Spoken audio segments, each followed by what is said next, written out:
had nothing cool to share when she was hovered over hordes of notebooks for years, but she was discovering her own empire and transforming imaginations. Stephen Hawking persevered to the end to succeed in transforming mankind's view of the universe. But in comparison to today's soccer moms and dads, he may have appeared like he was doing very little. Pulitzer Prize winners dig hard all day to bore into yet unasked questions. And while they may eventually see their 15 minutes of fame, the daily work is fueled by their endogenous desires, not exogenous incentives. Many of the world's greatest innovations and businesses begin with people who take the time to play with their ideas and test them against the real world, with no promise of a degree or a certificate or a maxed out 5K or cool photos on Instagram. I scrolled way down. Okay, all the famous people that you see, the people who really innovate and trust their intuitions, they paused to quiet the world around them and turn up the volume on their intuition. In our everyday, you may not be admitting how much you neglect your intuition, and you may not have recognized your fears about being seen pursuing your intuition. Mommy.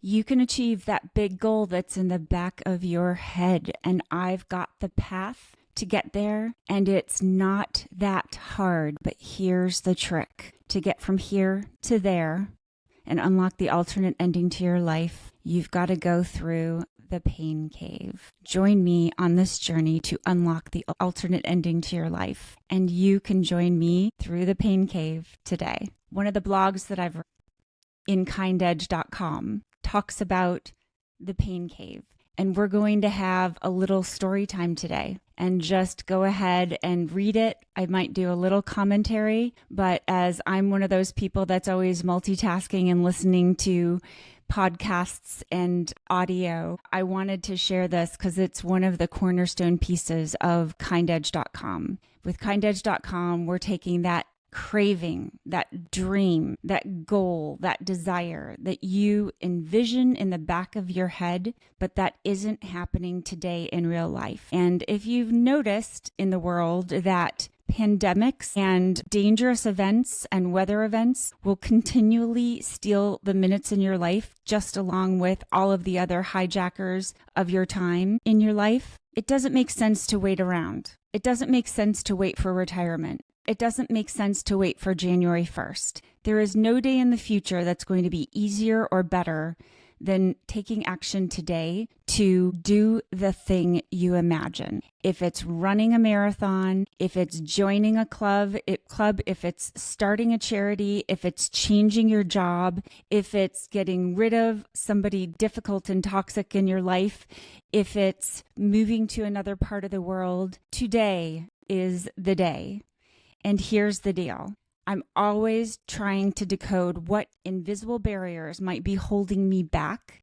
And I've spent 20 literal years consuming outside input from experts, gurus, inspo, methodologies, retreats. And I finally created a methodology that actually works in real life. And it's small, bite-sized, doable steps in real life that get you in motion. And part of the accountability to do the action today is that instead of believing in the fiction in your mind that, oh, if I just get started January 1st, it'll work out because that day will be easier, you're ignoring the invisible barriers that are the true barriers. You're ignoring that just like today on January 1st, that toxic person in your life is going to be a no-show when you needed to depend on them. Just like today on January 1st or any perfect imagined day in the future, you are still going to be a little bit too hesitant or nervous to put down $10,000 on the project of you. Just like today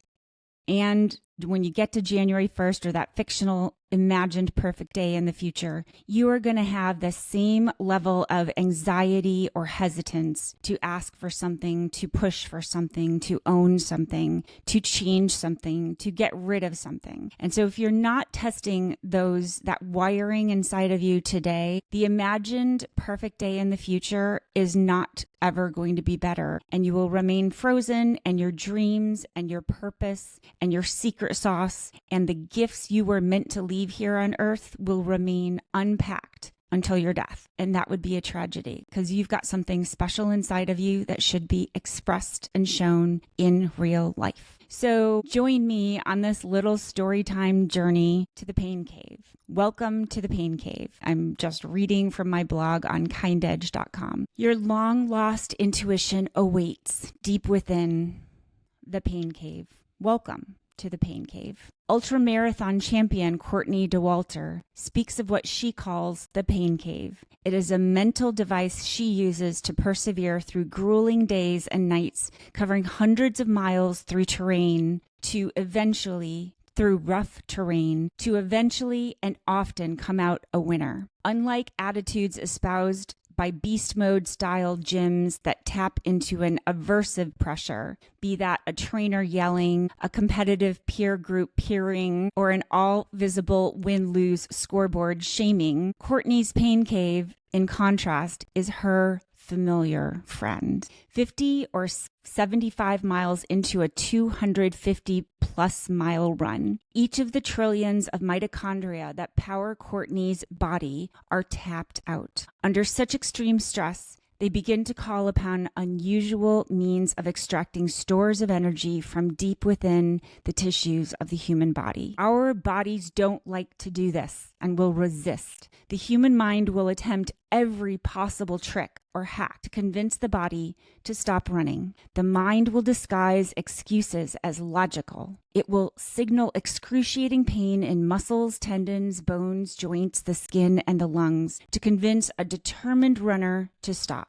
Eventually, the brain gets hijacked by an unholy beast that reroutes all the senses and all body-brain communication. It creates hallucinations in hopes of luring a stubborn runner down an imaginary and dead-end path toward failure. The body does not want to run that far for that long. It will work to sabotage even the most experienced athletes. So you see here, this is what Courtney does. Courtney runs these ultra marathons, and she knows that even though she is determined to do this run, her body's going to take over and say, I'm going to hijack your brain and your logic. I'm going to make you stop, and I'm going to make you think that that's what you want to do. And Courtney has to work on making friends with this battle of her body not wanting to run that far. When Courtney Dauwalter races, she's not competing against other humans. She's competing against a survival instinct that evolved over millions of years. Courtney figured out how to mold the brain's attempts to conspire against her into a concept that carries her body forward. The pain cave. As she describes it, the start of any ultramarathon run includes all the normal physical phases familiar to many runners, from warming up to getting into a rhythm, to feeling good, to feeling tired, to pushing through exhaustion in repeated cycles. As the miles tick upward by tens, she marches on until her awareness of her body and her breathing, of the path before her, of the nature that surrounds her, and of the place overall fades. As she describes it, the start of any ultramarathon run includes all of the normal physical phases familiar to many runners, from warming up to getting into a rhythm, to feeling good, to feeling tired, to pushing through exhaustion in repeated cycles. As the miles tick upward by tens, she marches on until her awareness of her body, her breathing, of the path before her, of the nature that surrounds her, and of the time and place overall fades. And now, into the pain cave she goes. She speaks of the pain cave as a familiar and welcome friend. Her descriptions are so moving, otherworldly, personal, and yet casual and peaceful. I will not attempt to borrow her words, but encourage you to experience them yourself. And in my blog, I've got a link to some of her interviews. When she encounters the pain cave, her mental dialogue goes something like this. Hello, friend. I recognize you. Here we go again. I'm with you. You're with me. Let's go. Invisibly embedded between you and your goals, what does the story of a champion runner's harrowing travails have to do with your life journey? Here is the math. So this dear friend, watcher, kindedge.com journey partner with me, this is for you. This is the insight for you about your journey. Between Courtney and her vision lies a pain cave she must traverse and befriend. Between you and your greater purpose lies a pain cave. If you get strong enough to traverse and befriend all that is in the pain cave, you can unleash your muted intuition. Your intuition is the key to getting your greater purpose in motion in real life. The next section is avoid the pain cave at your peril. What if I don't want to go through the pain cave? Why can't I just plod forth as per usual? I'm perfectly happy here attached to my self-protective mental fiction. Why can't we just get more degrees, win more awards, and buy more shiny cars? It seems to have worked just fine so far. Here's why. Your degrees, career, and work experiences do have value. They are levers you can pull should you ever need a fallback plan. But they are not a life sentence or a mortgage you must pay off. True fulfillment comes from a more raw drive deep within. The basics of safety are achieved by ticking the pre-formulated known boxes of education and jobs, while we can impose a little personal preference in these paths. For example, choosing a degree in ancient civilizations over a degree in modern civilizations. These are all still largely rote life menu options with externally driven definitions. So you see here, you do get a good education. You do follow the advice you've received in the past. You do follow the crowd, and that gets you safe and stable. But once you've gotten to safe and stable and empowered, and you have your fallback plan, you've got to unlock what is inside of you that is special and unique and that you crave and that you desire, and that is an expression of you that is different from everyone else and is not on a menu. Billions of people, billions of people get degrees, buy cars, book travel, search Zillow for homes, and so on. Billions achieve and sustain a path of security. But these checkboxes do not leave a mark on this earth that is different from any other. They do not poke at the world in a way that tickles it and prompts the world to poke back in unexpected and new ways. Intuition is the key. For many of us, endeavors up until now have been based on following known models and exemplars. We apply our unique souls and energies to simply repeatable steps. So you go to school, you get educated, you choose a degree, you get a job, you do well in the job, you get reviews, you do the work, you succeed. All of that is essentially repeatable, and it's a path that would be kind of unrecognizable. If you were to look if you look at your gravestone and you look at the gravestones of many others in the cemetery, all of these marks left on earth would look pretty much the same. So I'm not sure what your 100 years on earth and that gravestone would represent if it all looks the same. We were each born with an intuition that is unique and raw motor, and a unique and raw motor within each of us. This motor is a well of ideas and desires that only your DNA could conjure, and that will energize and excite only you. It holds the key to expressing the highest value version of yourself. But you must tap into it and give it voice and action in the real world. Your intuition is the antidote to cookie cutter, carbon copy checkboxes. Your intuitive ideas often remain muted for practical reasons, from too busyness to budget restraints to dependencies to social compliance, a need to achieve a good annual performance review at work, and so on. But guess what? I'm dying, and so are you. If we go tomorrow, so too go all of the things about you that could actually leave a mark on this world. If you are not tapped into your intuition in what you are doing right now, there is a risk that the highest value version of you will remain unseen and unheard forever. If you are willing to brave the pain cave, to unleash your intuition, You win the chance to give oxygen to important ideas that lie dormant within you. The next section is fine, I'll do the pain cave, because usually we have resistance. So fine, unwillingly, I'll do the pain cave. Okay, great. If you are strong enough to get through the pain cave, you win. First, there are a few things you need to know about the pain cave. The rules of gravity and physics work differently in the pain cave. Safe is unsafe. Prepared is unprepared. Protected is unprotected. In the pain cave, rationing resources halts all progress forward. The more we focus our energies on remaining safe, prepared, and protected, the more our greater purpose dies. Lives expire every day with their unique gifts unused because of a perseverative drive toward absolute, impermeable overprotection. Imagine a cut of Wagyu beef, so special and valuable that it gets stored in the freezer indefinitely. It remains well preserved and far from harm, but everything that makes it matter is ruined. No one benefits from frozen Wagyu beef. No one enjoys frozen Wagyu beef. No one remembers frozen Wagyu beef. Is your greater purpose wasting away in the back of your freezer? You will know for sure by writing your current epitaph. And this epitaph, on kindedge.com, these bite-sized steps to really get you in motion and unlock what's inside of you. I have bite-sized steps. They're little homework worksheets that you can do in 15 minutes, and it gets you in motion and changing today.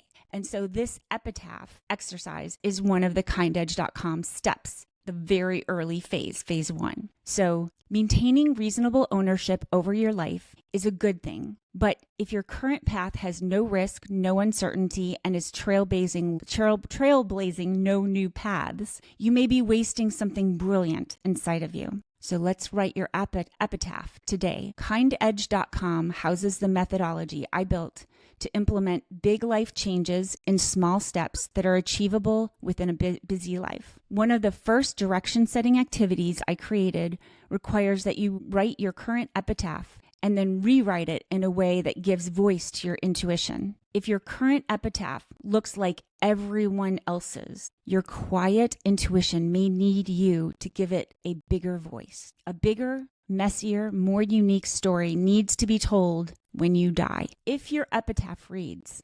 so imagine your epitaph. So this is you right now today. Check.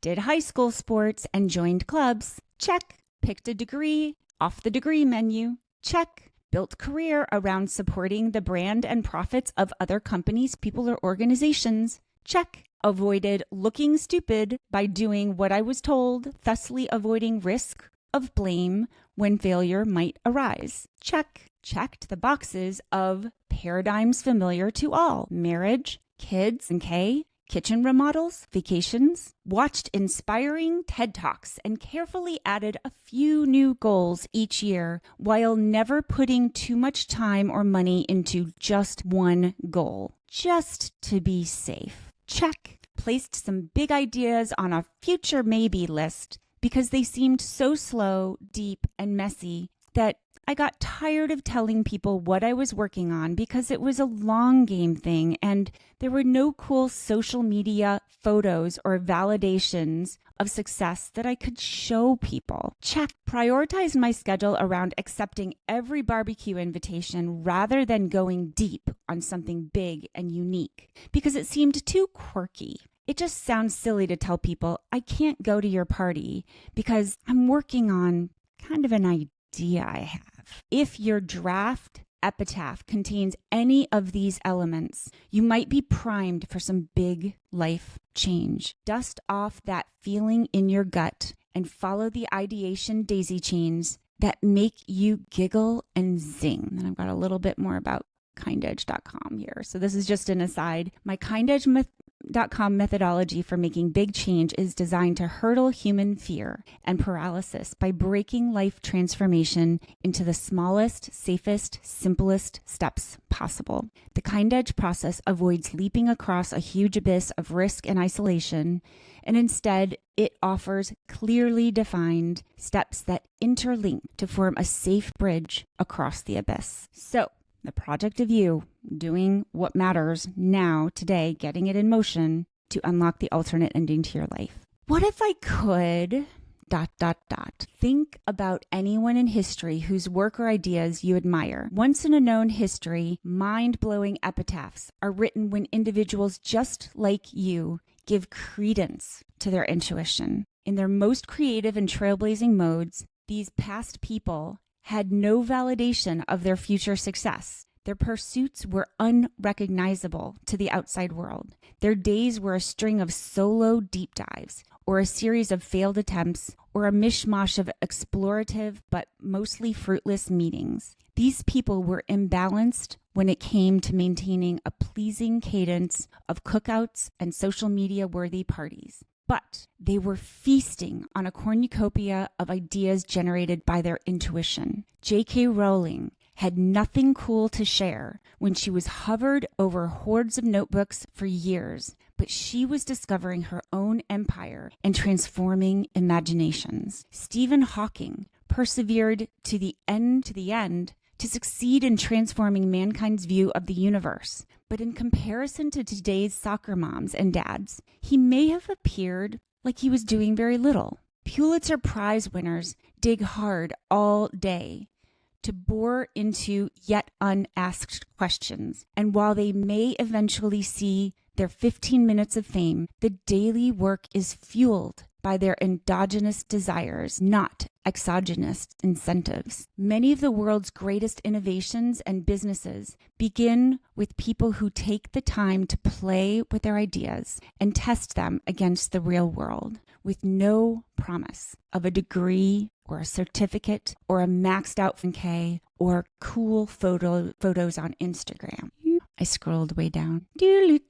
Okay, all the famous people that you see, the people who really innovate and trust their intuitions, they paused to quiet the world around them and turn up the volume on their intuition. In our everyday, you may not be admitting how much you neglect your intuition, and you may not have recognized your fears about being seen pursuing your intuition. Mommy, what's Daddy doing with the mashed potatoes? If you recognize this reference, I give you points. If you've seen the film Close Encounters of the Third Kind, you will recall Richard Dreyfuss being called by his intuition. He could not figure out what it was saying, and so he hacked away at illustrating his ideas in the real world. It was a bothersome brain itch that he had to scratch. In one scene, he attempts to put this obsession aside and have a normal family dinner. Dishes are passed around and everyone gets busy filling their plates. Richard Dreyfuss scoops up a large spoonful of mashed potatoes and mindlessly plops it on his plate. And then he does a double take at the starchy blob, and his intuition takes over. He scoops up another blob of mashed potatoes and flicks it atop the first blob. And he's starting to see what's in the back of his mind materialize in the real world. Again and again, he adds bits of mashed potatoes, manipulating the growing mountain to shape it into the thing that's hidden in his mind's eye. It is not long before he looks up and realizes his whole family is staring at Daddy's bizarre behavior, playing with an excessive amount of squishy, buttery root veg with a seeming furor. But he needed to do this to give voice to his intuition. Quotidian vocabulary was too limited to describe what and the how in his mind. He needed tools to experiment in real life. Close Encounters, the movie, is worth a rewatch, as from that scene onward is a great demonstration of how, by testing his ideas in the real world, he eventually succeeds in changing humanity's understanding of itself in the universe. To connect with a bigger thing, he had to loosen up the grip on his mind's divining rod and just follow the vibrations, messy as it appeared to others along the way. A flasher named Truth. With your first step inside the pain cave, you feel the shift in the Earth's usual forces. There is no more assurance of power in what you show others or what approval others give you. You are compared to and similar to no one. Inside the pain cave, it's just you and the naked truth. You meet face to face with everything about you that is real, less all of the self-protective image managing veneer that you normally rely upon. There are no niceties, justifications, rationalizations, or factoid-laden defenses. Your lack of progress due to servitude in other... Okay, so these are some of the truths that you might discover as you start to sit down and you take off the veneer, you take off everything that makes you look like everybody else. You might notice some of these truths. So these are examples. You might notice your lack of progress due to servitude to others in your life. That's on you and your fear of accountability and addiction to the hall pass that is martyrdom. Your horrible marriage that is a wretched, cheating, gambling, lying narcissist to a wretched, cheating, gambling, lying narcissist. That was your fault, and it's your job to grow the skills to better judge the people you invite into your life. These are tough truths. Your disdain for some braggart. Get over it. You only care because they are doing what your intuition is calling you to do, but you keep ignoring your intuition because you are unwilling to make the difficult choices to prioritize your desires. So sometimes, this is just a tip, sometimes if you're kind of bothered by somebody else, sometimes it's because you see them freely doing what you kind of wish you were doing. On to the next example. You picked the wrong college degree for the wrong reasons based on terrible advice. Might be painful, but true. You are making heroic life changes, but so late in life that you may never realize great outcomes from all your new good work and efforts. That's tough. You've set strong boundaries and deal breaker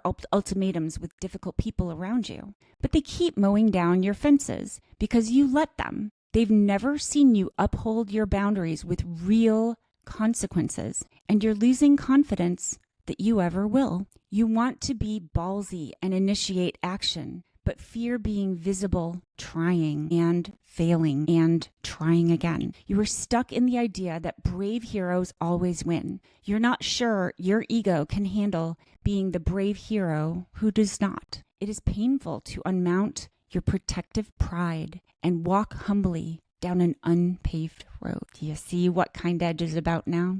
This is kind of opening the box. The mental safety you maintain by pinging the world for exogenous rewards no longer manifests in the pain cave. Social media and showable achievements are all but useless. They're empty calories. You are vulnerable to the sting of accurate criticisms, and there is nothing to partition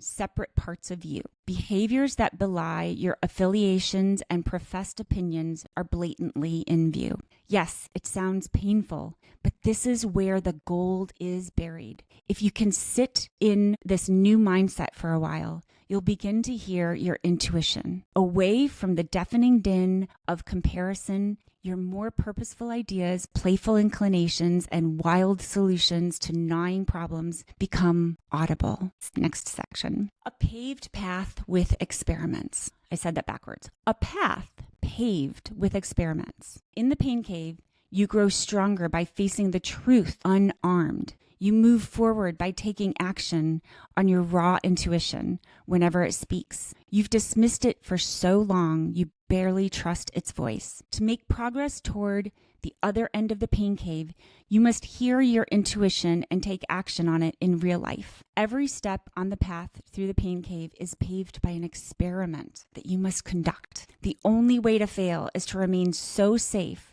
and protected that you end up frozen in place. Each time you permit yourself to experiment with your intuition, you are fed by the intrinsic rewards the effort returns. Some attempts may stick, some will fail, but every expression of your intuition in real life begins to rewrite your epitaph. Iterative cycles of experiments help you refine and better trust intuitive ideas that have lain dormant in your mind. Experimentation without judgment of the outcomes helps you prune your raw ideas down to a more focused set of goals to which you can commit in more practical terms. The mental shift in adopting a mode of experimentation is that you step forth in a bold direction while you still have the option to back up and do over. We mute our intuition when fears of binary and absolute choices overshadow our desires for better things. We see a leap over an abyss as too risky when so many trains in our lives have already left the station. By adopting a mode of experimentation without judgment of the outcomes,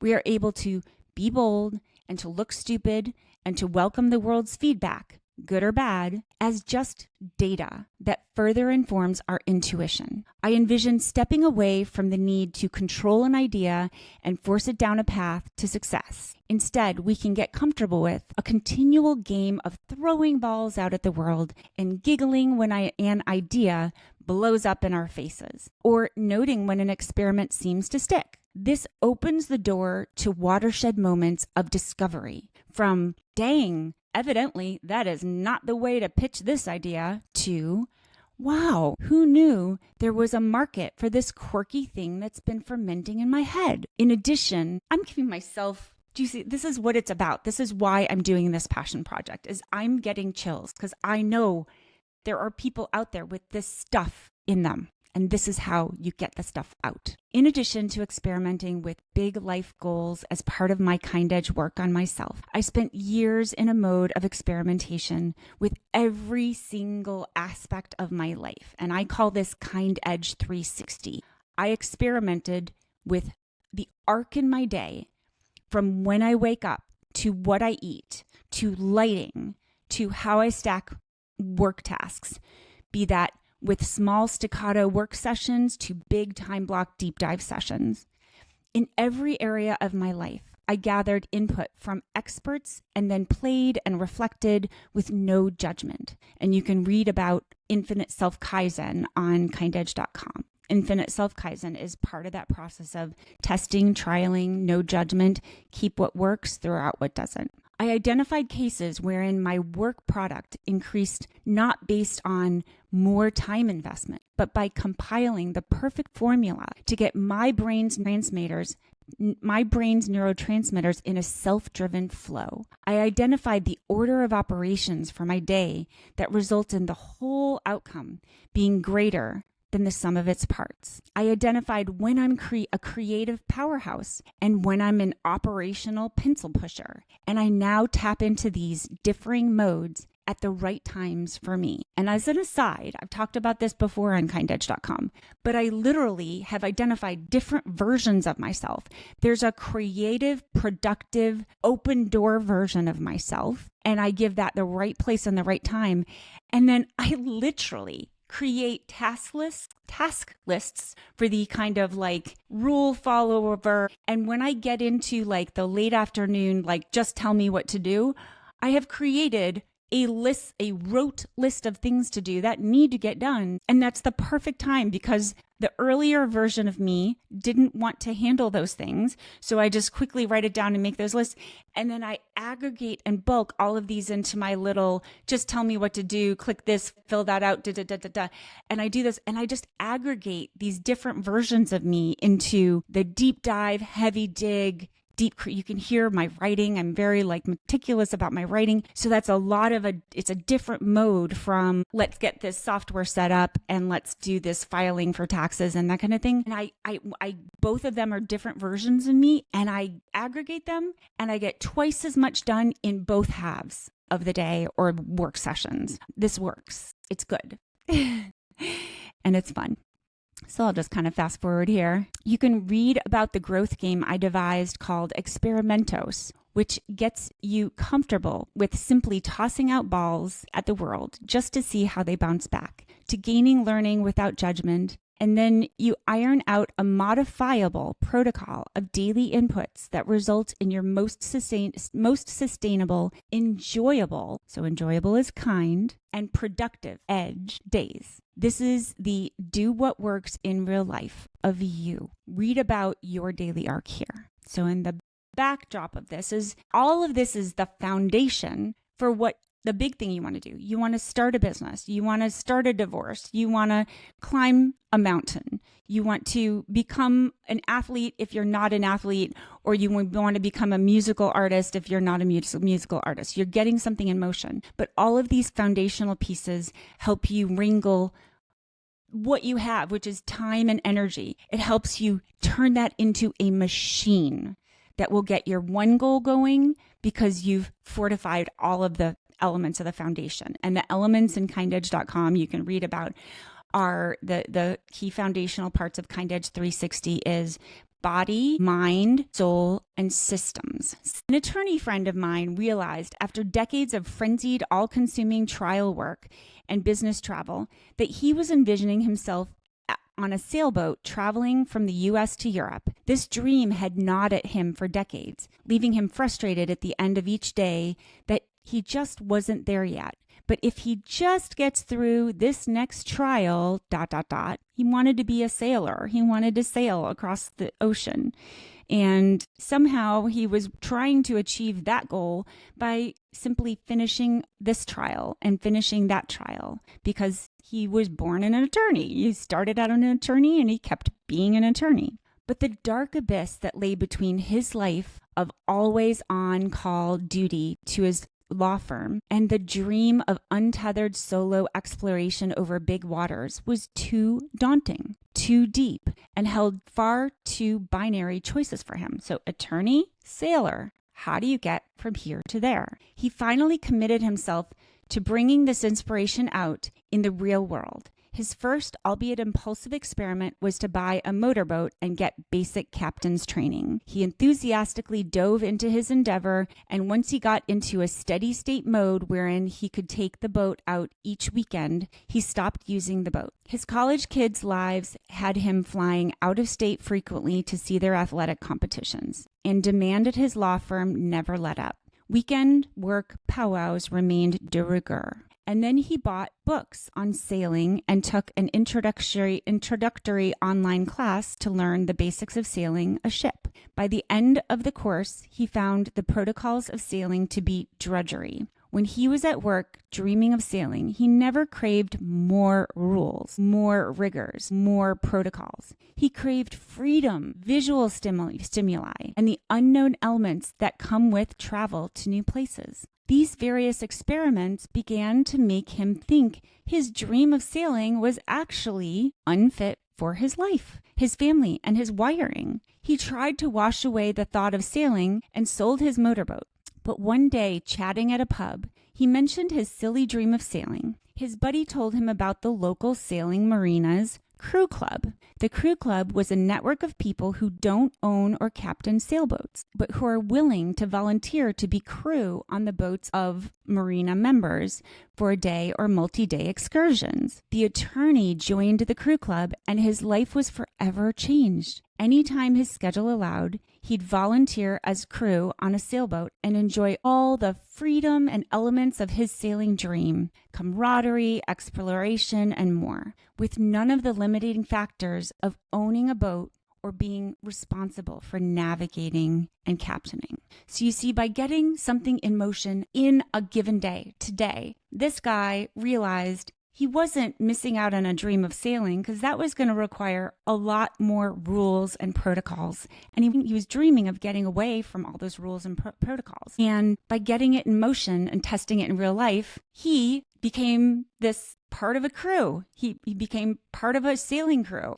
Didn't have to be the captain, followed directions, had the camaraderie, took the trips, and it all worked out. But it was by not putting it out to January 1st and taking action today that he was able to refine the plan, test the plan in real life, and he realized he wasn't craving being the captain. He was craving just being on a moving boat with other people. His original idealistic dream was a good one, but without a series of experiments, he'd never have carved away at that ice block to reveal an approach that could fit his wiring in real life. He's now able to sustain this hobby and consider himself a sailor of sorts. I've taken the artistic license in this example to paint a story that is more pithy than the serpentine truth of the tale. So, as you know, I'm writing this for a blog. I didn't want to write all the highs and lows of this particular. Entering the darkest cavern in the pain cave. The hobby example above is far simpler to implement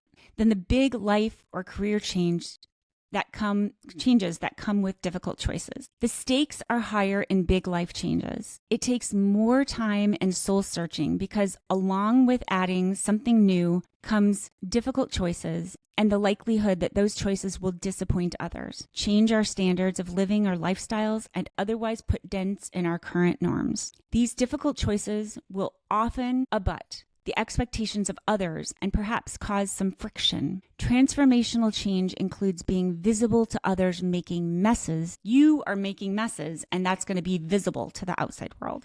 And you're in the middle of an unfinished story. Some faction of your current network, peer groups, and community are bound to see you making big, messy change and ask with a disapproving tone, "So you're doing what?" You're going to hear that. Get ready. If you're going through the pain cave, get ready to face people who are kind of disapproving. The beast that guards the path. The dream you crave is absolutely achievable. It is there waiting for you on the other side of the pain cave. But you will not reach the other side until you conquer the beast that guards the path. This beast is called the show. The show is the most diabolical, evil dictator known to man. It has extinguished more lives, unique ideas, and purposeful passions than any other villain in history. It seeks to erase individuals' unique stamp on the world and let them die a cookie-cutter copy of every other human life. The show wants you to stay where you are because it's more convenient to the rest of the world. The network of people you've collected over time have already figured out where you fit into their puzzles. They need you to fit into a set of established assumptions about their affiliation with you and how it supports their image and their lifestyle and their dependencies. The group of families who take a ski trip together each year depend on you to show up. Your drinking buddy wants you by their side when they are bored or anxious. Your show and tell friends want you to attend their party to ooh and at their newly remodeled lanai. Your business network relies on you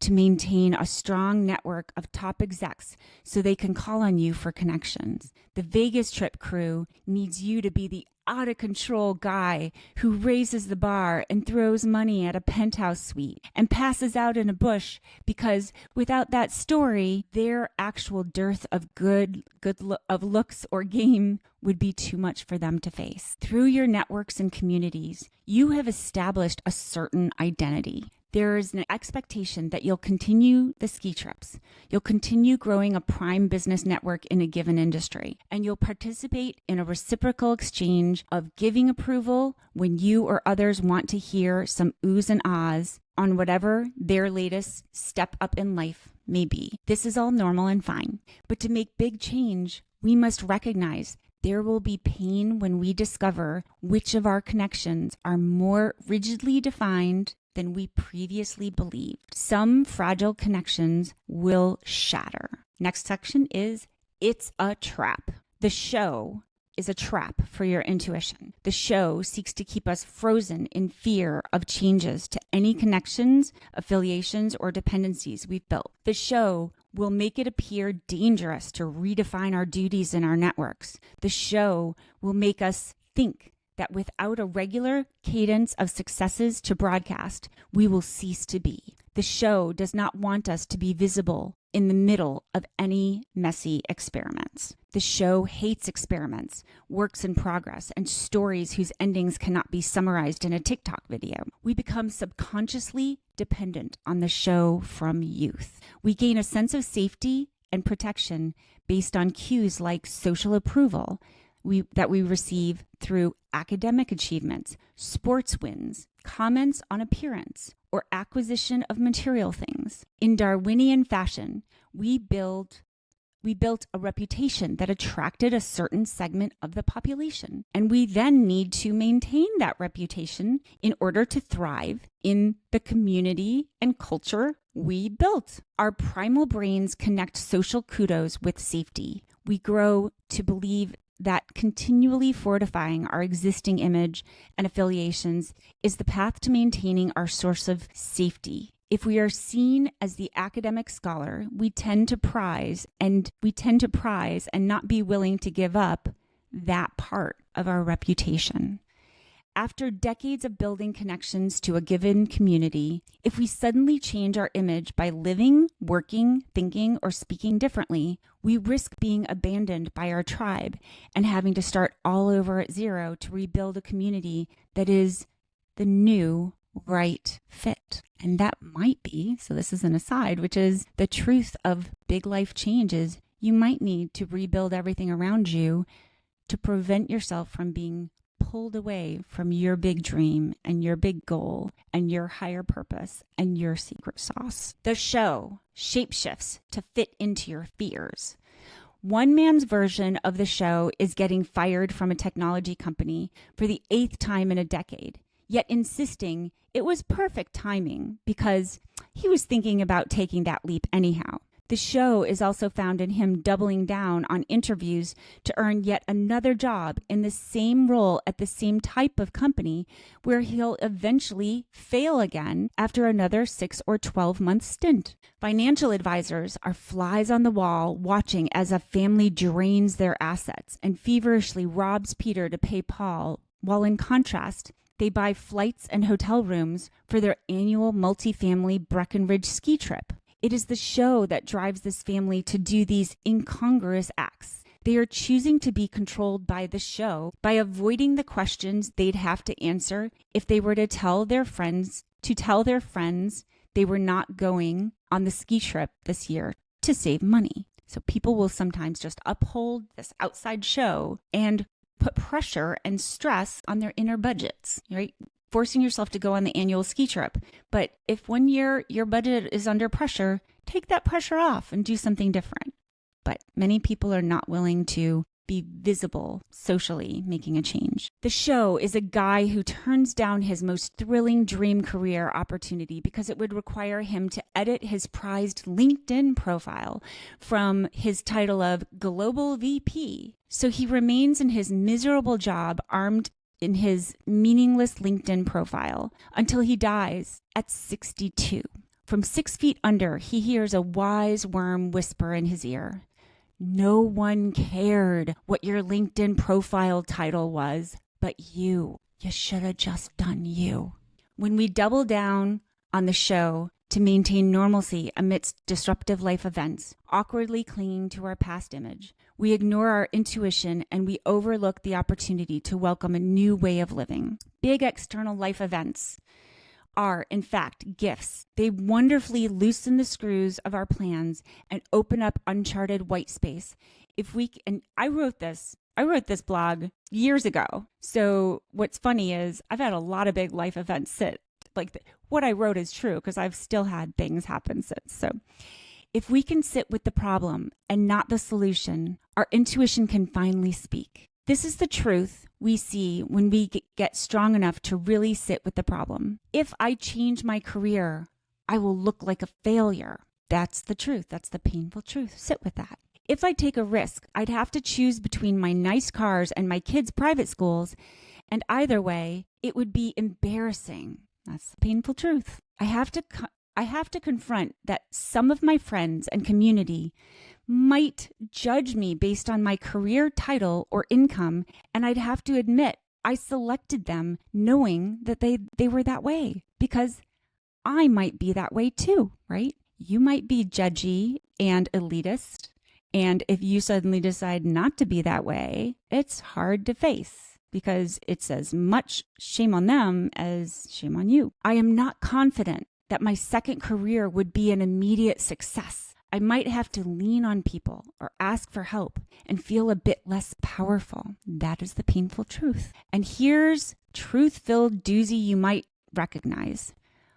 All your life, you've marched about assuming that you are the protagonist in your epic tale, valiantly decorated with badges of duty, addiction, righteousness, and martyrdom. But the truth is, you are at once the hero and the villain, powered by you. Here's the kicker. The show is powered by you.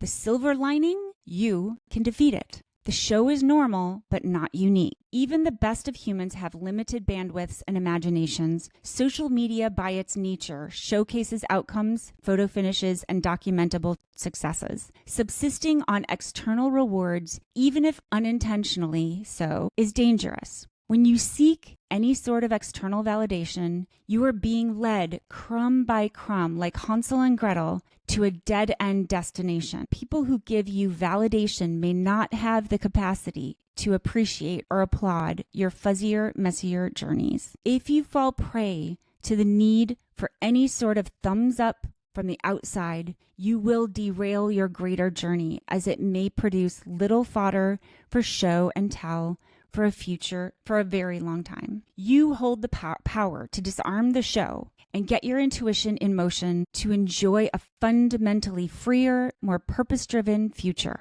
You can befriend the crickets. It is tough to choose to invest time in building something new without an assured outcome. If you can enjoy the sound of crickets chirping as you pave your path forward, you will do well. Get used to the odd, flat responses you receive when you explain to others that you're working on something for which there is not a current template. And I'm reading this, I don't know if I'm reading this out of line. Hemingway, prolific SOB that he was, left his mark on the world, but he wrote privately to a friend, "It is never in the papers that you wake at first light and start working, nor that you serve your country, nor that all the ambition you have ever had is to work hard." So again, there's no accolades in the newspapers about, well, he's getting up again this morning and he's writing, and he's getting up again this morning and he's writing. You don't get applause for that. You just do it. Free from the need to fit any mold,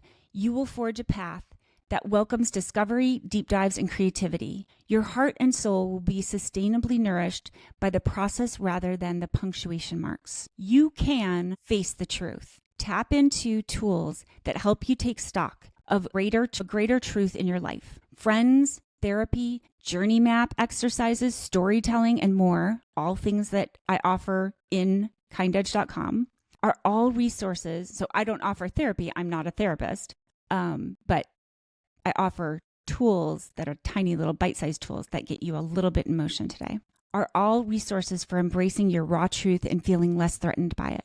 Take stock of your entire life journey from successes and highs to dips and valleys. While 7.9 billion people can be blamed for some tough parts of your life, you are the only common thread in 100% of all your life experiences. You are the only person who really benefits from taking ownership of the truth, good or bad, and mastering skills for moving forward in that truth. If you are an intellectual who hangs out with dummies because you get energized by the ego boost of always being the smartest man in the room, simply recognize this truth. Then challenge yourself to spend more time with people who sharpen your pencil and help you grow in new directions. And try not to learn to lean too hard on the crutch that is your dummy crew, but give yourself grace when, from time to time, you want to hang with them just to have your ego stroked a bit. In contrast, if you tend to overshare that you have a PhD and only seek to be affiliated with like people, perhaps take stock of the reality that your PhD only happened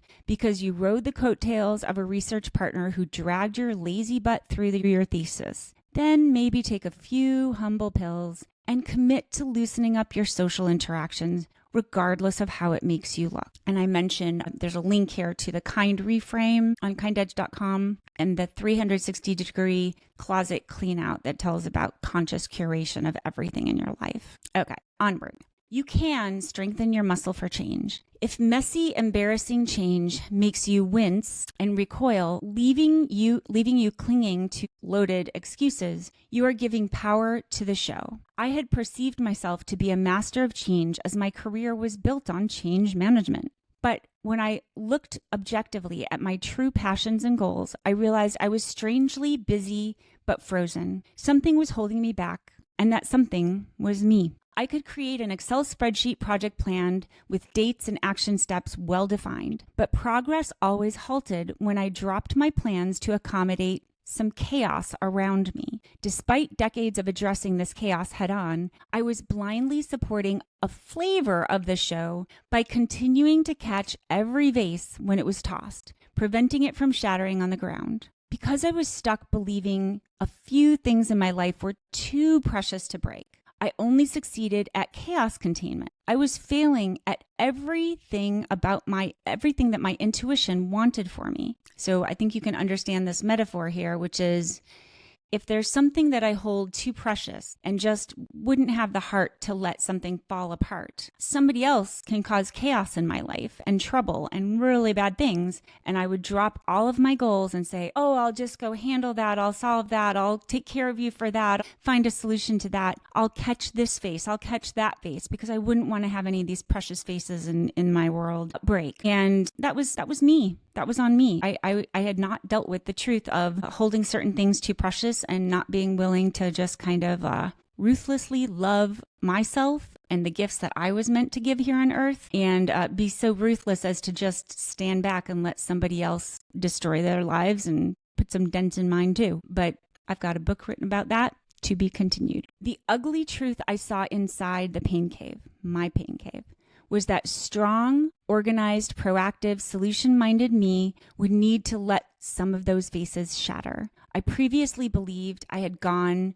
to the absolute outer limits to overcome hijackers in my life. But I finally admitted I was always afraid to cross a few imaginary lines. And that's where we get Kindedge. Kind is making this process sustainable, but edge is figuring out where that edge is for you. Where is that imaginary line that you're never quite willing to cross, and getting strong enough in your foundation to push past your uncomfortable edge. Kindedge. Nothing could be more precious than my intuition in living out my greater purpose. I got clear that in order to get back into my own skin, the pain I had felt in being boxed in would start to be felt by others around me. I had resisted hurting, disappointing, renegotiating, and redirecting, but I had to go through these perceived failures in the short term to rescue the long-term arc of my life. I zoomed in on exactly where, along my productive path, I would continually reach this precipice and freeze. I realized my muscle for change was weak, too weak to push past a certain point. I had leaned so hard on maintaining an in-control, people-pleasing, all-is-well image to the outside, but also to myself, that I had no strength to confront the tough conversations, negotiations, and choices that would actually move me forward. Big change is against our survival instincts. Our brains avoid big change because with big change comes the risk of losing our safe place within our clan. To build up my muscle for change, I went deep into experimenting daily with the smallest seeming changes. I observed and documented when I eagerly people-pleased and dropped my schedule and priorities to accommodate others. I worked to understand that feeling my gut, my pulse, and my mind, that feeling in my gut and pulse and my mind. Over time, I experimented with disappointing others. I responded with clumsy apologetic responses at first, but as my muscle for change grew, I gained skills for very naturally responding to others in a healthy, boundary-based way. I embraced the risk that with every disappointment or reasonable barter, I may ruffle the feathers of others. I discovered healing aspects of this as when you take the risks, you filter out the weak links and end up with a better curated clan. You have the opportunity to be a servant to billions of people and millions of corporations, and you can be plowed down by myriad social rules, assumptions, and conventions of any type. If you are not continually disappointing someone or pushing back on something, you will be mowed over. A strong muscle for change is ready to face any reaction, casualty, or loss that may come with making changes. Your goal is to become strong enough to shed anything that seeks to mow over your priorities so that only the connections that are accretive will remain. Moving on. You can use safety as assurance versus an albatross. If the show traps you into maintaining a tribal sense of safety, always staying within some sort of lines drawn around some image or pattern we've established, we can defeat it by redefining safety. You've gathered tools in safety from an education, a career, to a circle of people who support you and more. You can start to view these as fallback options that win you the flexibility to take on change. Your degree in psychology does not lock you into being a psychologist, and your law degree does not lock you into practicing law. Perhaps they are reference points. Perhaps they are reference points and safety nets that enable you to become a screenwriter or a special interest group advocate or an innovator. Socially, we may feel locked into given political views or team affiliations. A political writer who has built her career and wealth publishing books promoting leaders on the Republican Party may feel locked into a certain point of view. But if she risks some rejection by publishing points of view on environmental that do not align well with Republicans, she may actually become a highly sought-after cross-party speaker for interviews and public debate on these issues. Divergence is scary because one may lose some tribal pod. But after some painful shedding of weak links, one might become a much more critical and purposeful source of balanced information in that example. So you can be out. You can do this. Be out. If you twist yourself into a pretzel for a college interview, you can plan to remain pretzeled for the next 4 years in order to fit into that college's culture. People-pleasing or chameleoning to achieve a short-term goal is like planting a rose bush in an acidic soil and then laboring over it 24/7 to keep it alive. We'll succeed better overall if we accept that there are always going to be places where roses just won't be happy. If tomatoes are happier here, plant them and move the roses to a better fit pasture. When I write corporate communications content, the mindset is the absolute reverse of this. The goal is to people please ad nauseum in order to avoid stock value dips, sales dips, employee attrition, and more. When a CEO must announce the company is outsourcing a function, she must tell an impossibly happy story for all audiences. Happy shareholders. First and foremost, the street and shareholders must be happy, so we speak to the cost savings and greater margins that the company will achieve through outsourcing. You have to have happy customers. Customers will fear reduced quality of service, so we will give data to convey contracted rapid response rates and the ability to invest these new cost savings into a product innovation. And happy employees. Outsourcing implies layoffs. Employees may begin to jump ship in droves, so the company messages must point to the benefits to employees. For example, there will be gains and efficiencies that enable better investment in developing employees' skills and better career growth for employees based on having outsourced the lesser jobs. So you can see a CEO has to please everyone. Corporate communications strategists, like me, my day job, must pretzel the ugly truth into a happy message for all. We pull out magical words like value and growth that soak into the fabric of each audience with different meanings. This awkward dance is how some people live in their real lives, not just in business. And they pay a price. They neutralize and douse the passions that intrinsically energize them in order to maintain a steady stock value in a bland, blended market.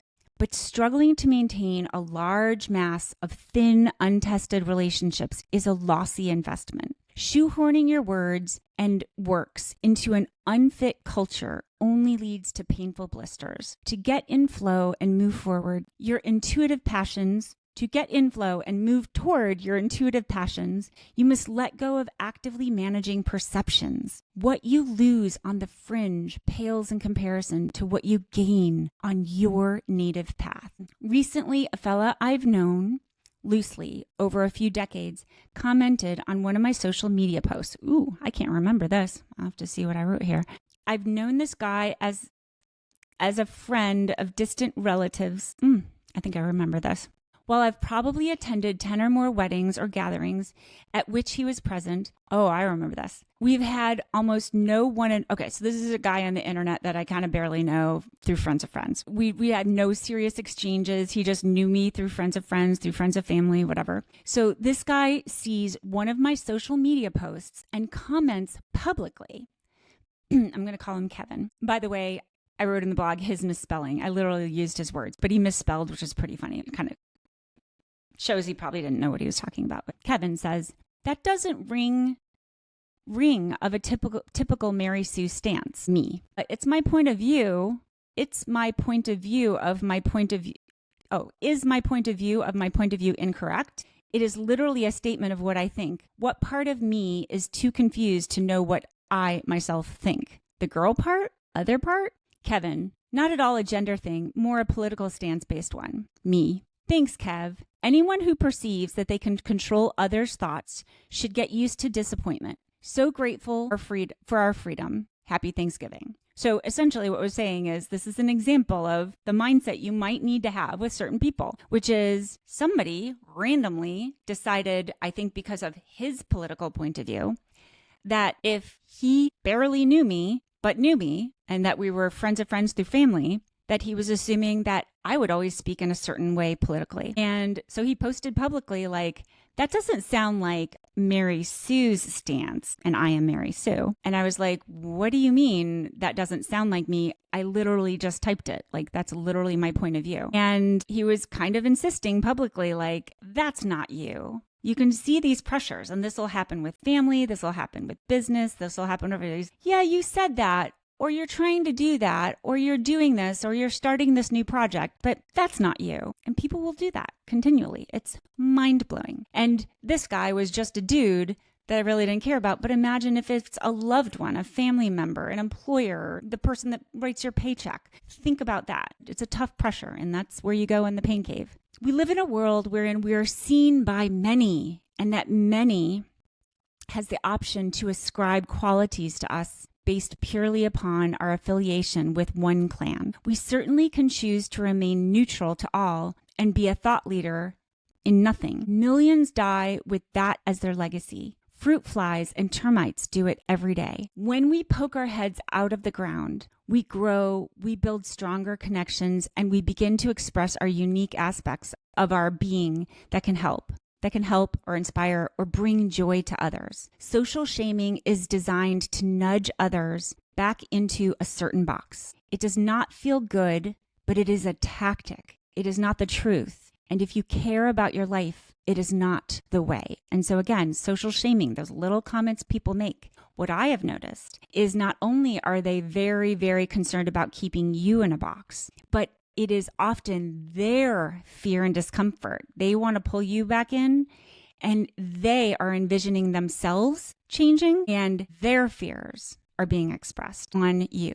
They're kind of vomiting their fears on you, trying to pull you back. And again, they're afraid to lose someone in their clan to being somebody who is just not in that box. Our days are filled with subtle winks, nods, cringes, any act of approval, and even overt words that assert what we ought to believe. Well, I know you think like me, and so I've heard that so many times. Well, I know you think like me, and so I know you would never blah, blah, blah, or I know you'll agree with me on this. If we can call out these types of uncomfortable social acts as tactics and become less controlled by them, we get back into our own skin. When we are in our own skin, we enjoy life on offense, delivering more of our own primary goodness to the world, not just secondary copy of other things. As part of my growth work, I have not only sought out people who can handle healthy two-sided debate, but I have also ensured that I don't blindly march forth in untested relationships with people who happen to agree with me on everything. I stress test every relationship, ensuring that I let others speak first on a given belief, and if true, I let them know how much I love knowing their point of view because my point of view differs, and then I expound and I see how they handle it. I watch to see if they are uncomfortable, seeking to understand the details, asking curious, clarifying questions. If that friendship can maintain a healthy blend of shared and differing opinions, I'll keep it. In addition to me being out, I have learned the value of stress testing relationships so my eyes can see what I may have incorrectly assumed. This helps me curate strong relationships in my inner circles and place any fragile contractual connections on the outer orbiting arrondissements. As you go forth, instead of blending in, think of yourself as a puzzle piece. You've got to make all your unique parts stick out if the right puzzle pieces are going to be able to find you and click. Living out is the antidote to white-knuckling life. Instead of constantly pinging others to mirror and blend, you gain the peaceful aplomb of authenticity. This is another you can. So you can choose raw over packaged goods. Seek out opportunities in your daily life to create something from scratch rather than from a prepackaged software template. Building things in the real world with real materials provides a medium through which your intuition can influence outputs, and your eyes can behold an expression of something that otherwise lay dormant in your mind. That's a long sentence. These are micro steps for building trust in your intuition. Could I have that big conversation with a film producer to pitch my idea? Ugh, I don't trust that my intuition won't lead me to my own humiliation. To build up that trust, start putting smaller ideas into action. I'm amazed at how great it turns out. Hand draw an illustration rather than snagging a digital icon. Read a book and allow your mind to paint the story's setting rather than watching a movie that leaves no details in the watcher's interpretation. Consider cooking without a recipe, with only a North Star in mind, of mimicking the balance of fats and proteins and starches and replacing the known model with your preferred ingredient. I myself am a horrible cook, but I played with ingredients and invented a tasty, chewy, low-carb, allergen-free health bar by replacing dairy and seed fats and nut and dairy proteins with healthier options. The outcome was far better and healthier than any prepackaged health bar on the market. It turned out so well, suddenly I'm experimenting with a pressure cooker, a smoothie maker, and more. I've noticed knowing how things are done is static, but doing and creating is a dynamic, accretive, upward spiraling feedback loop with every try. Get into creating from scratch, playing with raw, imperfect ideas to build your brain's proclivity to trailblaze on bigger things in life. Milo keeps calling for more. Bigger ski trips, longer business trips, nicer cars, newer kitchens. Milo's paycheck feeds all of this, but Milo's gut starts to feel funny as he begins to plan the next big vacation. Instead of being thrilled at pictures of last year's ski trip, he's haunted by it. He envisions photos in the future that might not include Libby.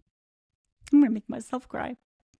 He sits quietly, ignoring all of the trains in motion. He pulls out a blank white paper and begins to visualize one day that would feel good. One day that would feel good despite little Libby's death sentence. His hand draws the image of the family on a farm. His pencil sketches out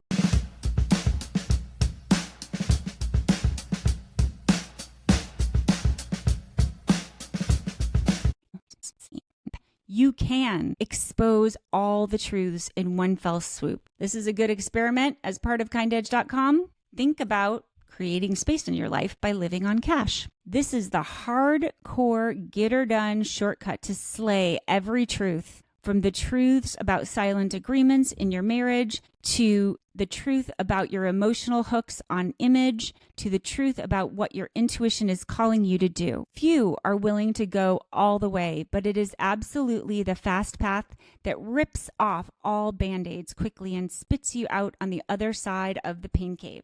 The fast track is living on cash. Your mind's attachment to the future unravels as you downgrade your luxury vehicle to a car that fits your cash life. Your protective veneer dissolves as you and the kids pack up boxes to move to a home that fits the soul and functional needs of your family and nothing more. These choices are tough, but the conversations they generate are rich and deliver outer limits clarity on purpose. Time is the arena in which your intuition thrives. In a cash life, today is no longer a series of trains in motion that will leave with or without you, meaning a mortgage, a bank, the next bill coming. Today, if you're living on cash, becomes a fertile space in which your intuition has flexibility to play. Movie producers have stated that their worst films were born of limitless budgets, and their best, most unique and creative productions grew from tiny budgets and scrappy solutions. Give this idea a taste test in a kindedge.com safe mode. This mapping exercise guides you into documenting every pixel of your life now and drawing a line to a cash-only life to get a clear visual on what elements are your true immediate priority. So that's another exercise you can do on kindedge.com. Getting to the other side of the pain cave, Milo. Here's what a journey through the pain cave might look like for a fictional man named Milo. Let's say deep in Milo's psyche, he carries this unspoken story: I'm safe because I have achieved success, which in my programming is defined by a 1% lifestyle that places me far outside the realm of fear and difficult choices about money. All that news about economic downturns on the horizon can't touch me. For Milo, this works great for decades. He receives accolades from the father he is programmed to please. He never digs deep into why finances are his father's only metric for success. He never grows on an adult-to-adult compassionate view of his father and his deep need to hide his shame over having grown up poor. Milo rides along, gaining approval and perceiving himself as immune from trouble. He promotes his social image through visible charitable donations, expensive vacations with a group of families from his kids' private school, and so on. His third child, Libby, is born with cystic fibrosis, made more severe due to a deformity in one lung. She is not likely to live past the age of 16. Expert care keeps their lives running normally. A few pills per day and daily chest vibration therapy enables the family to maintain their normal activities. A few years go by, and Milo heads off to work each day as usual. He travels to fintech expos around the world and returns to his kids with baubles and gifts from his travels to Singapore, Germany, London, and India. The world around Milo keeps calling for more. Bigger ski trips, longer business trips, nicer cars, newer kitchens. Milo's paycheck feeds all of this, but Milo's gut starts to feel funny as he begins to plan the next big vacation. Instead of being thrilled at pictures of last year's ski trip, he's haunted by it. He envisions photos in the future that might not include Libby. I'm going to make myself cry. He sits quietly, ignoring all of the trains in motion. He pulls out a blank white paper and begins to visualize one day that would feel good. One day that would feel good despite little Libby's death sentence. His hand draws the image of the family on a farm. His pencil sketches out a horizon, a barn, an open space. He envisions the simplicity of pulling eggs and fresh bread out of the refrigerator in the morning, watching Libby eat warm buttered toast. He sits with this image for weeks. When in line to board planes at the airport, he can close his eyes, and this is all he sees. He loses any joy or zing in receiving bonuses and promotions. They are beginning to feel suffocating. The world keeps applauding, but the world does not know him anymore. He feels controlled by his success rather than uplifted by it. He recognizes he's trapped in the show. He swallows this uncomfortable truth. The currency on which his life was built has lost its value. But through deep reflection and fierce fatherly love, he grows the strength to look vulnerable and lives in full view to all, making difficult choices versus having it all. He and his wife finally choose to redesign their entire financial lives to create a life where time was the only priority. At first, explaining this to their network and peers was difficult. However, as they felt the joy of living in flow with their family's needs, they grew a muscle for change and became less fragile and truly unbreakable. The parts of their lives that they lost turned out to be incredibly unimportant. Milo's father insisted that Milo could have continued his lucrative financial career and was just using his daughter's illness as an excuse to check out. And Milo continues to work with his therapist to feel okay about putting his father's opinions on a far outer orbit of his life. But the show no longer controlled him, and his intuition delivered infinite rewards. That was Milo. Now we'll go to Sasha. Now let's look at a second fictional example. Sasha. When Sasha looks into the mirror, she sees someone who is safe because she is an active member of the social justice warrior underdog team. Fingers can never be pointed in her direction, and she is buttressed by an infinite tribe. Growing up, Sasha felt the shame of wealth in her parents' daily rhetoric. They shared righteous disdain for anyone with assets or luxuries who engaged in conspicuous consumption of frivolous products like organic almond butter or brand name shoes. Sasha grew up believing it was unsafe to make money and enjoy luxuries. She dedicated her entire youth to acquiring an education on issues aligned with social justice. She was 32 when she popped her head out of her second PhD program and immediately started on an advocacy consulting firm. She was single, childless, and drained, but proudly gave her life to a greater purpose. Her family, her networks, and her social communities were built on agreement around social issues. Her consulting firm thrived as she had demand from both corporate entities and political lobbyist groups to run research programs and events to showcase their support for given social issues. As she took on corporate clients and lobbyist funds, her parents and parts of her network shunned her. There was a rumbling of opinions that she was selling out for profit and that she'd lost her way due to greed. Sasha started to feel ill each time she gained a new corporate client, not because she felt it was wrong, but because she felt so much joy from doing it. She began feeling her self-image detaching from her old clan, and it felt scary. Her intuition was beginning to speak so clearly to her. This was her path. As she grew the business, she worked day and night, but found herself energized, not exhausted. She discovered her passion for entrepreneurial endeavors. From business development to financial management to growth strategy, far exceeded any interest she'd had in social issues. She grew the business by millions of dollars in revenue each year and took on bigger clients than she'd ever thought she could win. And in the end, her spot at the top gave her control to direct some of her profits towards her given causes through donations. Doing this won back some approval from her parents and network. But more importantly, she knew that her path was now the right one, and whoever joined her on that path was welcome. Sarah Hallberg. Sarah Hallberg was a physician in real life. She's passed away, but she was an amazing physician. She was a physician and researcher who dedicated her life to medical science, patient advocacy, and her kids. She lived a purposeful and healthy lifestyle. In her 40s, she was diagnosed with lung cancer, and after many highs and lows in her battle, passed away in 2022. The mark she made and the legacy she left for her kids is one of a kind. I encourage you to hear the passion, purpose, and in real life mindset she valiantly exhibited until her absolute last days. And I didn't link to her book, but I've got her book here as well. The key is her first degree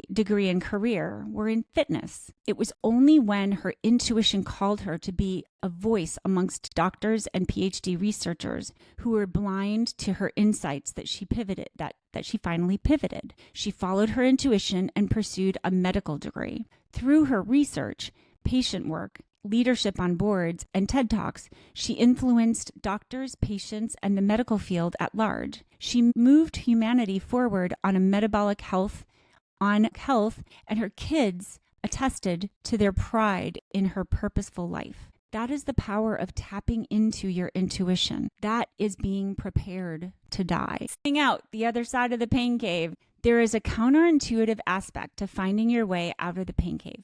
I envision the movie Contact, wherein communications from outer space are believed to be instructions for building a sort of space travel pod. Instead of following the design instructions as documented, the human engineers insisted that the design could not be right as they see no plans for a harness around the passenger in the pod. They cannot imagine a way other than what they've seen before here on Earth. So they build the pod per the design, but they force in extra scaffolding and harnessing to lock down the passenger inside. When the pod is tested, the main character, played by Jodie Foster in the movie Contact, is seen inside the pod, tightly strapped down by the restraints added by the engineers. When the pod is launched, the smooth, rapid movement of the pod fights the rigid limitations created by the harnesses, putting Jodie Foster's character in a cycle of vibrations that dangerously shake her body and brain.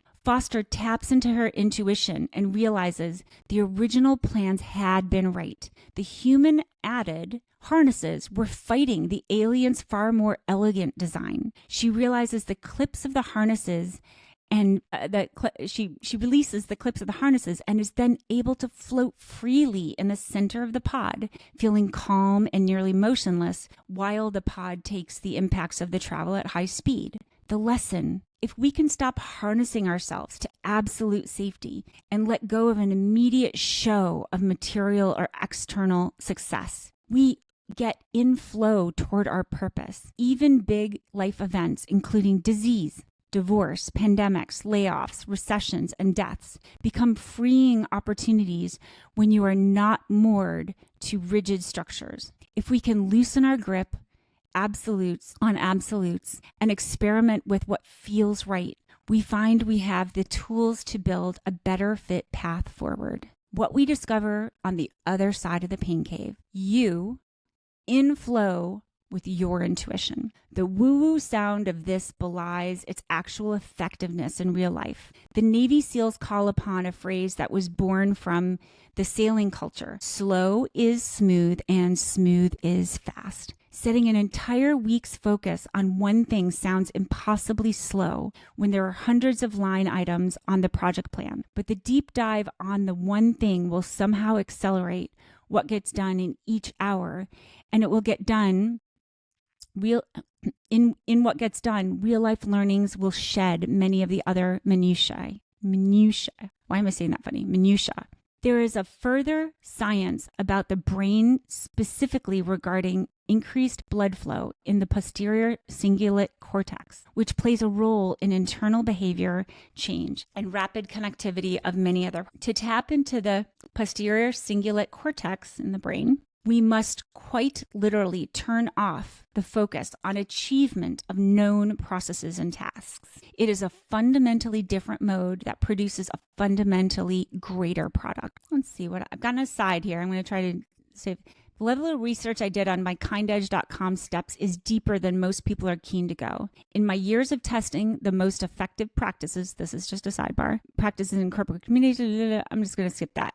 Basically, I've done a lot of work to create my methodology. It's not just cutesy. Goodies on the other side of the pain cave. A truer sense of aplomb, no matter who or what pokes at you. Audible intuition that is your most trusted advisor. Serendipity. People, places, and things in your day are aligned with your values. The popcorn that pops in your new communities is your favorite flavor. Hard work is its own reward, yielding learning, experiences, and exposure you value. Paychecks in exchange for martyrdom, servitude, and on-hold passions are in the rear view mirror. The truth won't trip you up. You've made friends with it, and your least flattering truths become points of connection, not islands of isolation. Safety exists as a soft landing, not a noose. True safety is the ability to nimbly change in the face of any life event.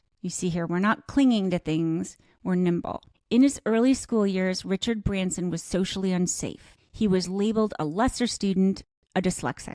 Rather than hiding his disability and struggling to fit in and show competence in tasks below his greater purpose, he used his weakness to master a broader understanding of how big things get built in the real world. If Branson had excelled at his rote homework assignments, the world would have incentivized him to go to college and perform more of those rote tasks, and he would have eventually locked him into a career of some similar rote work.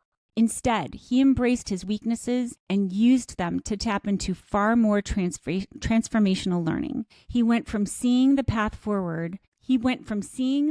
toward a goal as something he himself would own and deliver end to end, to rather seeing that a greater goal can be achieved when he sees the way forward as a large machine. Richard Branson started many successful businesses by placing his intuition's idea at the helm, and he placed many people of many diverse skills and aptitudes around him to then drive that idea forth. This is how great things get built. Perhaps pressure on students to achieve a perfect score on an essay gives them a perception that self-reliance is the way. In fact, the real world will teach us that you will never master all skills and aptitudes, and the only way is to let your intuition guide you on your contribution to a greater outcome. So the lesson here with Richard Branson is that he was dyslexic. He wasn't going to succeed on individual homework assignments. But this handicap was a wonderful handicap because he said, I still knew what I wanted to achieve, and I knew I couldn't do it, A, at this particular starting point, and B, alone. So he learned. So if you start out and you're perfect A+ in school and you're just a perfect A+ student, you're going to continue being perfect A+ on all your little assignments in life. Richard Branson said, I know that I alone can't do this. And therefore, why not set my goals way bigger and do things with teams and build teams and grow leadership skills? So he essentially said, I am handicapped. I'm going to tie my hands behind my back, and I'm going to have to work with all these other people to get these bigger things built. And that was his path, and it's quite a gift if you take it. So life gives you challenges, and you've got to find the gift. How to free your frozen intuition. So what can you do today to get in touch with your intuition? Document in real life. Try doing this Kindedge task called intuition permission. So there's a link out there to another Kindedge task. Grab your Kindedge journal. I'm going to go grab my Kindedge journal. Here's the Kindedge journal. Everybody should have one because you've got to make these things in real life, and you do every Kindedge step. The first step is getting this binder. Any 24-hour pharmacy has a binder like this. So you take action today. You don't put it on a to-do list for next week. You order it on Amazon to come today. You get it ordered. You get a binder. You get your Kindedge binder. You make it real. If your family's like, what's that? You're going to say, I'm embarrassed. And then eventually you say, no, I'm not embarrassed. This is the project of me. This is my Kindedge project of me. So you get it in real life. Every single thing you do is you do 15 minutes a day, today, and you get it in real life. So you have the journal, and if you see Kindedge step 1 is just getting the journal and then also tracking your time for 28 days, because you've got to be sure that you've fought the invisible barriers in your life to own at least 15 minutes a day on the project of you to drive big change in real life. So anyhow, grab your Kindedge journal and document in one paragraph a life wherein you are working hard every day on something that fills your soul. Now rewrite that paragraph again and go one level of crazy further. Call on any memories, inspirations, desires, or ideas that come to you to push the idea far from where you are now. Now rewrite that paragraph a few more times until the corners of your mouth turn upward and you giggle like, oh my God, that would be so crazy. Can you imagine? Oh my God. Keep rewriting that paragraph of your future life. Just a quick, easy, no-brainer summary. And it's when you start laughing like this, you're like, you've got to be freaking kidding. That would be so crazy. Now you're starting to understand your intuition's call to you. The next steps are to gather real world tool paper, crayons, markers, sketch pencils to draw out the details of what you envision in a purely intuitive way, in a picture of what that future life looks like. And then you can do the other Kindedge steps, like a gap assessment to start to make a project plan in real life to close the gaps financially, logistically, time-wise, emotionally, in community, physically. What are all the factors of the future life, all the factors of your current life, and the action plan to start closing those gaps to unlock the alternate ending to your life. And then you start to have the tough conversations to understand the difficult choices you may need to consider. And the journey goes on from there, step by step, each safely considered, tested, and refined step, pulling impossible ideas into the real world until you are giggling. Kindedge only works if you do it in real life. I'm going to go on there. There's a little aside. You can look at the blog. Loosen the grip on the divining rod. If a divining rod is going to find water, it must be held loosely with freedom to move in any direction. Feed your intuition by seeking to gather inputs from many directions without attachment to any team affiliation. Seek out long-form discussions and debates on any information you consume. Rather than judging first, seek to view any topic from multiple perspectives. Polarity of right and wrong has no movement. Attempts to put a cap on any point of view just doesn't work in the real world. Pressure will always build and the cap will pop off. Be open to white space in the middle where a crazy blend of both may imperfectly exist. Go solo. Explore experiences and venues alone from time to time. Taste test new interest groups and activities without your usual posse. Capture your intuitive interpretations and views before they are tainted by the usual influences of groupthink. Can't you hear your intuition screaming? Opportunity is knocking so effing loud. Can you not hear? Your intuition is exhausted after years of trying to get your attention, waving every flag there is. A pandemic, a recession, a layoff, a war, a disease, a death.